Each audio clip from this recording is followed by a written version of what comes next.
नमस्कार, बहुत स्वागत है आप सभी का। आप मुझे न्यूज़ 18 के डिजिटल प्लेटफॉर्म पर देख रहे हैं। मैं हूं आपके साथ जया मिश्रा। अगर आप ट्रेन से सफ़र करते हैं तो ये खबर आपके लिए बहुत ज़रूरी है।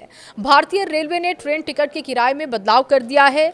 आज 26 दिसंबर 2025 से लंबी दूरी की ट्रेनों में सफ़र करना थोड़ा महंगा आपको पड़ेगा।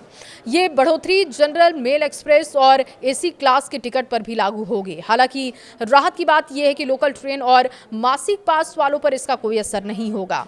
आज से लागू हो गए हैं नए किराए और आपको इसकी जानकारी दे देते हैं। देखिए, रेलवे ने साफ कर दिया है कि बढ़े हुए किराए आज से लागू हैं। इसका मतलब यह है कि अब जो भी यात्री 215 किलोमीटर से ज्यादा दूरी की यात्रा करेगा, उसके पहले मुकाबले थोड़ा सा ज्यादा उसको पैसा देना होगा। रेलवे का कहना है कि यह बढ़ोतरी बहुत सीमित रखी गई है ताकि आम लोगों पर ज्यादा बोझ ना पड़े।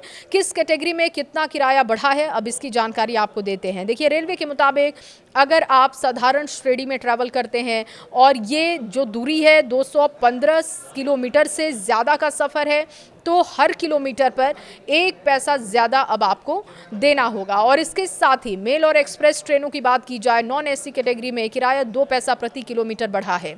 AC क्लास में भी 2 पैसा प्रति किलोमीटर बढ़ोतरी है। यानी अगर कोई यात्री 500 किलोमीटर की नॉन AC यात्रा करता है तो उसे कुल मिलाकर सिर्फ 10 रुपये ज़्यादा देने होंगे। किन यात्रियों पर असर नहीं होगा, ये भी जान लीजिए।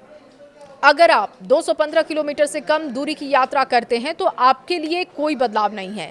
दिल्ली NCR आसपास के शहरों से रोज अप डाउन करने वाले यात्रियों को राहत है।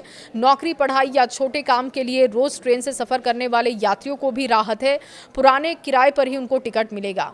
रेलवे ने आखिर किराया क्यों बढ़ाया है, ये लॉजिक भी समझ लीजिए। रेलवे का क्या तर्क है इस पर? रेलवे का कहना है कि पिछले 10 सालों से ट्रेनों के किरायों में कोई बहुत ज़्यादा विस्तार नहीं हुआ। ट्रेन और रेल नेटवर्क का काफी विस्तार तो किया गया, लेकिन किराए में इस तरीके की बढ़ोतरी काफी नहीं की गई।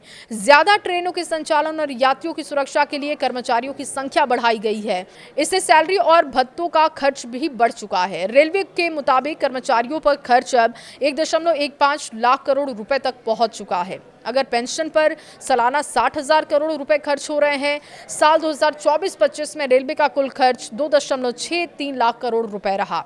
रेलवे का साथ ही ये भी कहना है कि बढ़ते खर्च को संभालने के लिए माल ढुलाई बढ़ाई जा रही है और यात्रियों के किराए में बहुत हल्की बढ़ोतरी की गई है। रेलवे का दावा है कि इससे सेवाओं और सुरक्षा में भी सुधार हुआ है। अगर आप लंबी दूरी की यात्रा करते हैं तो अब थोड़ा ज्यादा किराया आपको देना होगा, लेकिन अगर आप रोज छोटी दूरी की यात्रा करते हैं, मंथली पास आपके पास है, मंथली पास से आप सफर करते हैं, तो आपकी जेब पर इसका कोई असर नहीं होगा।